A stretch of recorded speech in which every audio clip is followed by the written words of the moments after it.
আজকে আমি তোমাদের সাথে সমান্তর ধারার যোগফল এবং পদ সংখ্যা কিভাবে তোমরা খুব অতি অল্প সময়ের মধ্যে নির্ণয় করতে পারবে সেই বিষয়টি নিয়ে তোমাদের সাথে আলোচনা করব। তো দেখো, আমি এখানে কয়েকটি ধারা লিখে রেখেছি। আমি সর্বপ্রথম শুরু করব নিচেরটা দিয়ে। আমাদের এই ধারার 25 plus 30 plus 35 plus dot dot dot plus n সমান কত। এখন এই ধারা যখনই আমরা যোগফল নির্ণয় করতে যাব, তখন আমাদেরকে বা পদের সংখ্যা নির্ণয় করতে যাব। আমি যদি পদের সংখ্যা নির্ণয় করতে যাই, তাহলে আমাদেরকে যে কাজটি করতে হবে, পদ সংখ্যা সমান শেষ পদ মাইনাস প্রথম পদ ভাগ সাধারণ অন্তর যোগ 1। তাহলে আমরা পদ সংখ্যা, এই যে সূত্র আমি লিখলাম, এই সূত্রের মাধ্যমে আমরা অতি সহজে পদ সংখ্যা নির্ণয় করতে পারবো। এখন এখানে শেষ পদ আমার এখানে দেওয়া আছে n, তাহলে আমি লিখবো n মাইনাস 25 ডিভাইডেড হচ্ছে কত, ডিভাইডেড এদের পার্থক্য কত, এখান থেকে এখানে পার্থক্য হচ্ছে 5, তাহলে আমি লিখলাম 5 যোগ দিলাম হচ্ছে 1। এখন আমাদের এখানে যখনই একটা সংখ্যা থাকবে, আমি সেই সংখ্যা বসাই দিয়ে আমরা এই পদ সংখ্যা বের করতে পারবো। তাহলে ধরো আমরা যদি এই সংখ্যাটাকে এইভাবে লিখি, 25 যোগ 30 যোগ 35 যোগ ডট ডট ডট যোগ আমরা ধরলাম 65 সমান কত। তাহলে এটা আমরা কত সহজে আমরা এই পদের সংখ্যা বের করতে পারবো। দেখো, তো পদের সংখ্যা কি করব আমরা, শেষ পদ মাইনাস প্রথম পদ ভাগ হলো সাধারণ অন্তর যোগ হচ্ছে 1। তাহলে দেখো, এখান থেকে এটা বিয়োগ করলে পাচ্ছি আমরা হচ্ছে 40 ভাগ হলো 5 যোগ হলো 1, 5 আর 5 মিলে 0 2 4। হ্যাঁ, তাহলে এটাকে যদি আমি ভাগ করি তাহলে কত আসবে, 8 8 আর 1 9। তাহলে আমাদের এখানে পদ থাকবে কয়টি, 9টি। তো গণে দেখি, আমরা যেহেতু সূত্র অ্যাপ্লাই করেছি, আমরা এবার গণে দেখবো যে আসলে ঠিক আছে কিনা 9টা পদ। তাহলে 35 এর পরে কত আসবে, 40, 40 এর পরে 45, 45 এর পরে 50, 50 এর পরে 55, তারপরে হলো 60। এখন তোমরা একটা হিসাব করে দেখো, 1 2 3 4 5 6 7 8, এই 1 9টি। তাহলে আমরা দেখো, এই সূত্রটা অ্যাপ্লাই করলে আমরা সহজেই পদ সংখ্যা নির্ণয় করতে পারবো একটা ধারার। আচ্ছা, যদি আমরা এটা এমসিকিউ আসে, যে এমসিকিউ বলছে যে এত ধারাটির একটা সংখ্যা দিয়ে বললো এই ধারাটির পদ সংখ্যা কত, তাহলে আমরা যদি শেষ পদ দেওয়া থাকে, তাহলে আমরা পদ সংখ্যাটা এইভাবে বের করে নিয়ে আসতে পারবো। এখন যদি বলা হয় যে এই ধারাটির সমষ্টি কত, তাহলে সমষ্টি বের করার জন্য তোমরা এই পদ সংখ্যা না বের করে খুব দ্রুত সহজে কিভাবে সমষ্টিটা বের করবে, ঠিক শেষ পদ যেটা আছে এটা লিখবে আগে, বিয়োগ প্রথম পদ লিখবে, ভাগ দিবে সাধারণ অন্তর যোগ দিবে 1, অর্থাৎ আমি যে পদ সংখ্যাটা লিখলাম এটাই। এরপরে তোমরা যে কাজটা করবে সেটা হচ্ছে কি, এই প্রথম পদ যোগ শেষ পদ ভাগ দিবে হচ্ছে 2। তাহলে এখন দেখো, এখানে আমাদের এটার মান আসছে কত, 9। এইটা কত হবে, এই দুটো যোগ করলে কত হচ্ছে, 5 5 10 0, 6 2 8 9 আর 2। আমরা এটাকে এটা দিয়ে কেটে দিই, কত হয়, 45। তাহলে 9 দিয়ে গুণ করে দাও, 5 9 45 এর 5 আর থাকলো 4 4 9 36 আর 4 40। তাহলে আমরা এই ধারাটির সমষ্টি পাবো কত, 405।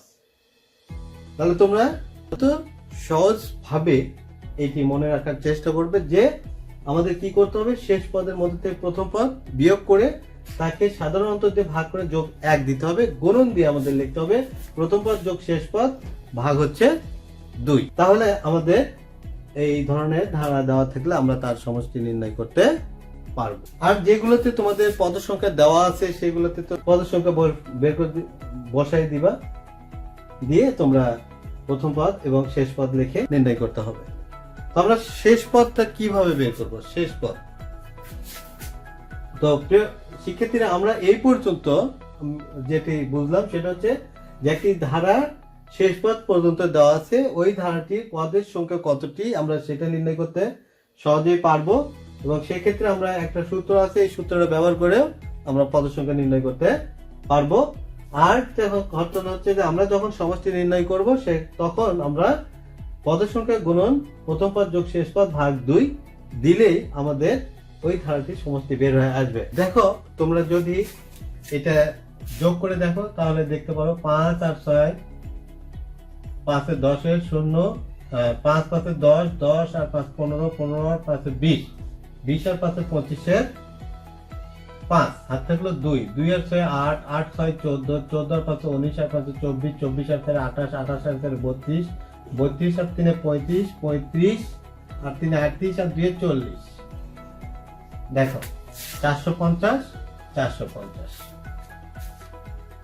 তাহলে আমরা পদের সংখ্যা এবং সমষ্টি নির্ণয় করা শিখলাম। এখন আমি যেটা বলতেছি যে আমাদের কোনো একটি ধারার পদের সংখ্যা দেওয়া আছে, বাট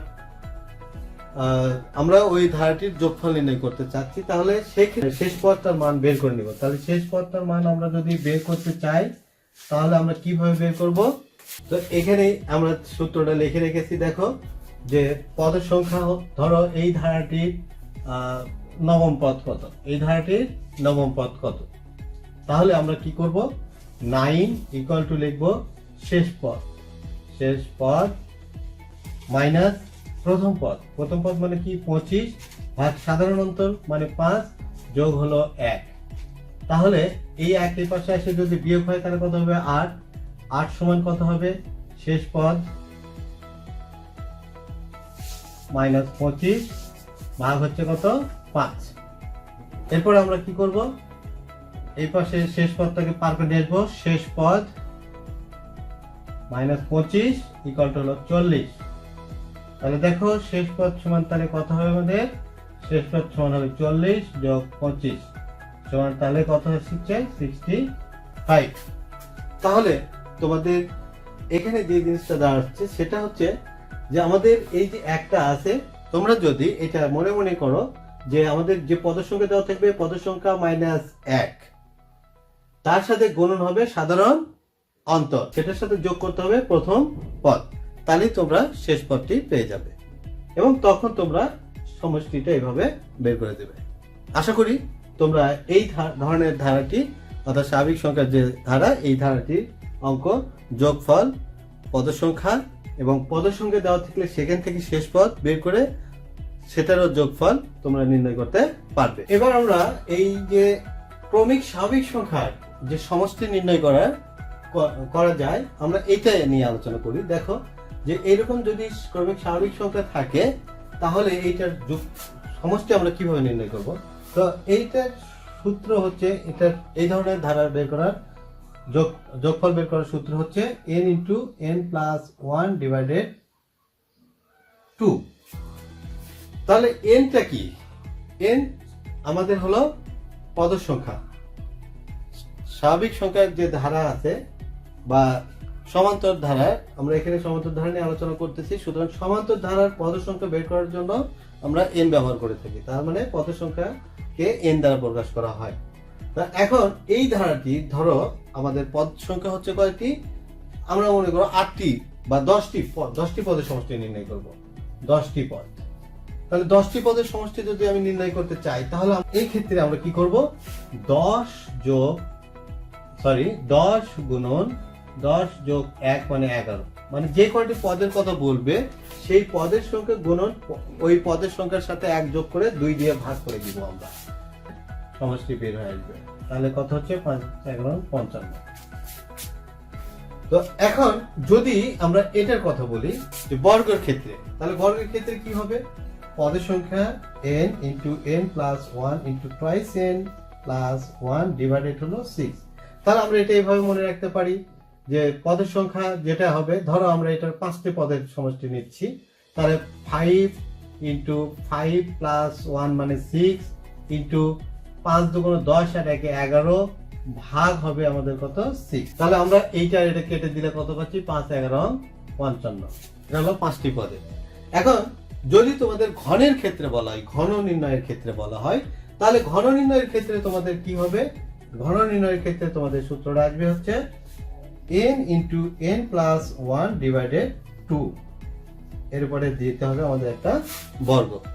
তাহলে দেখো আমাদের এই যে ক্রমিক স্বাভাবিক সংখ্যার যে ধারাটি ছিল সেই ধারার সমষ্টি বের করার যে সূত্র আর এই যে ঘনের যে সূত্র সেম খালি কি করতে হবে? তোমাদের একটা ব্র্যাকেট দিতে হবে। তাহলে আমাদের এটার যদি মনে করো আমরা 10টা পদের নির্ণয় করি, তাহলে এর উপরে খালি 55 উপরে আমরা একটা বর্গ দিয়ে দিব, তাহলে আমাদের সমষ্টি বের হয়ে আসবে। তো 55 এর বর্গ আমরা 55 × 55 দিয়ে যদি আমরা গুণ করে দিই, তাহলে আমাদের বর্গটা বের হয়ে আসবে। তাহলে কত হবে? 5 × 25, 5 × 25 আর দিয়ে 27, তারপরে 5 × 25, 5 × 25 আর দিয়ে 27, তারপরে কি হচ্ছে 5 7 5 12 2, 7 5 12 1 13 3, তারপরে 2 আর 1 3। তাহলে কত দাঁড়াবে এটা? 33 25।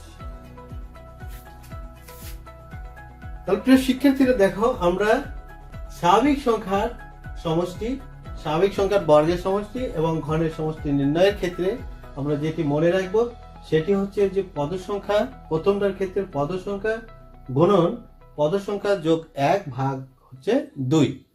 দ্বিতীয়টার ক্ষেত্রে আমরা যেটা মনে রাখবো পদ সংখ্যা গুণন পদ সংখ্যার সাথে যোগ 1 গুণন পদ সংখ্যার দ্বিগুণ যোগ 1 ভাগ হবে 6। পদ সংখ্যা যেটা ধরবো আমরা তার সাথে গুণ দিয়ে পদ সংখ্যার সাথে যোগ হবে 1 গুণন পদ সংখ্যার দ্বিগুণের সাথে 1 যোগ করব, ভাগ দিব 6। তাহলে আমরা বর্গের সমষ্টিটা পেয়ে যাব। এবার ঘনের সমষ্টি হলে আমরা কি করব? পদ সংখ্যা × পদ সংখ্যার সাথে 1 যোগ করে তাকে 2 দ্বারা ভাগ করব, ভাগ করে তার বর্গ করব। তাহলে আমরা ঘনের স্বাভাবিক সংখ্যার ঘনের সমষ্টি বের করতে পারবো। তাহলে দেখো আমরা কত সহজে আমরা কোনো একটা স্বাভাবিক সংখ্যার বর্গের মানে স্বাভাবিক সংখ্যার সমষ্টির, স্বাভাবিক সংখ্যার বর্গের সমষ্টি, স্বাভাবিক সংখ্যার ঘনের সমষ্টি এবং আমরা স্বাভাবিক সংখ্যা মানে যদি ক্রমিক স্বাভাবিক সংখ্যা না হয় তাহলে সেক্ষেত্রে আমরা কিভাবে তার সমষ্টি এবং পদ সংখ্যা নির্ণয় করতে পারবো তা আমরা আজকের এই ভিডিওটিতে আলোচনা করলাম। আশা করি এই ভিডিওটি দেখলে তোমাদের সমান্তর ধারার যে সমষ্টি পদ সংখ্যা বের করার যে তোমাদের সমস্যা, এই সমস্যাটি আর থাকবে না। তো আজকে এই পর্যন্তই রাখছি। এরপরে আমি তোমাদের সাথে গুণোত্তর ধারার ভিডিও নিয়ে আলোচনা করব। তো সবাই ভালো থেকো, সুস্থ থেকো, আল্লাহ হাফেজ।